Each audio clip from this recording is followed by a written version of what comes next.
people who organised those prompt early supplies of weapons to the heroic Ukrainian armed forces, an action that may very well have helped change the course of the biggest European war for 80 years. And because of the speed and urgency of what you did, everybody involved in this government, to get this economy moving again from July last year, in spite of all the opposition, all the naysayers, we have and will continue to have that economic strength to give people the cash they need to get through this energy crisis that has been caused by Putin's vicious war.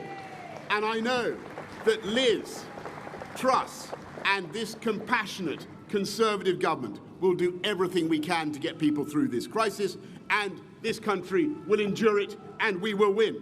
And if Putin thinks that he can succeed by blackmailing or bullying the British people, then he is utterly deluded.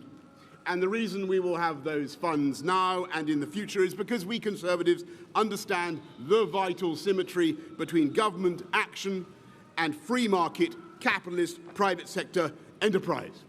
We're delivering on those huge manifesto commitments, making streets safer, neighbourhood crime down 38% in the last 3 years, 13,790 more police on the streets, building more hospitals, and yes, we will have 50,000 more nurses by the end of the decade, and 40 more hospitals by the end of 50,000 nurses by the end of this Parliament, I should say. 40 new hospitals by the end of the decade. Putting record funding into our schools and into teachers' pay, giving everybody over 18 a lifetime skills guarantee so they can keep upskilling throughout their lives. 3 new high-speed rail lines, 3, including Northern Powerhouse Rail. Colossal road programs from the Pennines to Cornwall. The rollout of gigabit broadband up over the last 3 years, I am proud to say, since you were kind enough to elect me, from 7% of our country's premises having gigabit broadband to 70% today. And we are, of course, providing the short and the long-term solutions for our energy needs, and not just using more of our own domestic hydrocarbons, but going up by 2030 to 50 gigawatts of wind power. That is half this country's electricity needs from offshore wind alone. A new nuclear reactor every year. And looking at what is happening in this country, the changes that are taking place, that is why private sector investment is flooding in. More private sector, more venture capital investment than China itself. More billion-pound tech companies sprouting here in the UK than in France, Germany and Israel combined. And as a result, unemployment, as I leave office, unemployment down to lows not seen since I was about 10 years old and bouncing around on a space hopper, my friends. And on the subject of bouncing around in future careers, let me say that I am now like one of those booster rockets that has fulfilled its function, and I will now be gently re-entering the atmosphere and splashing down invisibly in some remote and obscure corner of the Pacific. And like Cincinnatus, I am returning to my plough. And I will be offering this government nothing but the most fervent support.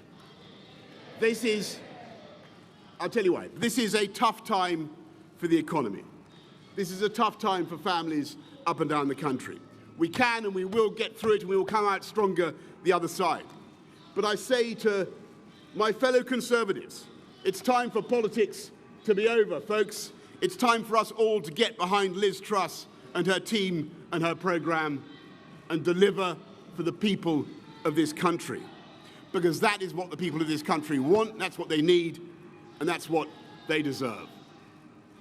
I'm proud to have discharged the promises I made to my party when you were kind enough to choose me.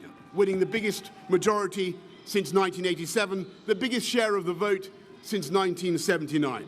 Delivering Brexit, delivering our manifesto commitments, including, by the way, including social care, reforming social care, helping people up and down the country, ensuring that Britain is once again standing tall in the world.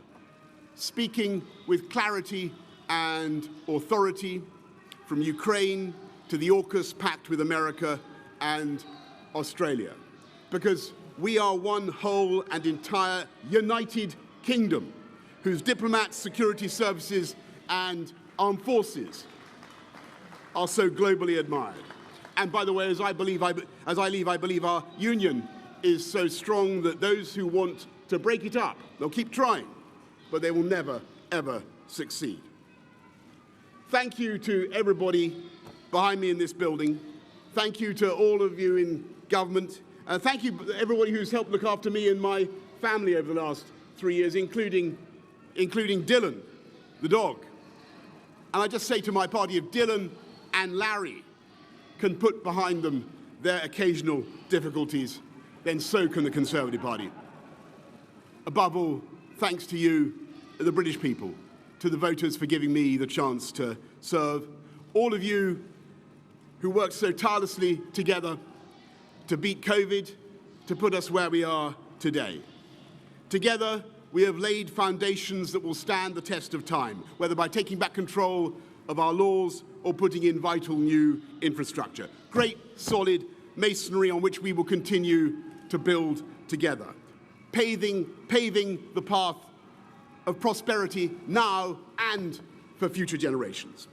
And I will be supporting Liz Truss and the new government every step of the way. Thank you all very much. Thank you and goodbye. Thank you.